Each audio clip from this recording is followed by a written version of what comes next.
B. Harshavardhini. நான் 6ஆம் வகுப்பு படிக்கிறேன். நான் இப்பொழுது கர்ம வீரர் காமராசரை பற்றி பேச வந்துள்ளேன். தித்திக்கொண்டேன் தமிழ் திக்கட்டும் பரவட்டும் முத்தமிழ் தாய்க்கு முதல் கண் வணக்கங்கள் என்று சொல்லி தலைப்புக்குள் நூலிலே தாங்கள் தங்கள் காதுகளை. காமராசர் 1903ஆம் ஆண்டு ஜூலை 15 அன்று விருதுநகரில் பிறந்தார்.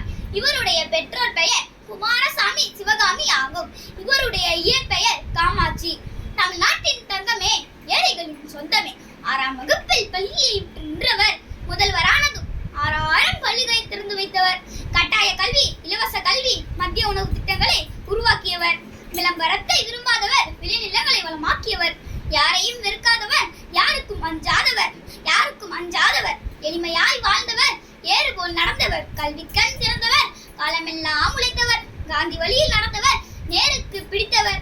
மனிதருள் மாணிக்கமே, பெருந்தலைவா, என் காமராசரே, உன்போல் உயர்ந்தவர் இனி ஒருவர் பிறப்பாரோ? சட்டங்கள் கற்றதில்லை, பட்டங்கள் பெற்றதில்லை, திட்டங்கள் பல கோடி தந்திட்ட அறிவு பெட்டகமே. எங்களின் தலைவன் நீ, மலனின் பசி போக்கிய கடவுளும் நீ. ஜூலை 15 உன் பிறந்த நாள், கல்விக்கண் பிறந்த நாள். பாரத ரத்னா விருது பெற்ற கர்ம வீரர் புகழ் பாடுவோம், கல்விகள்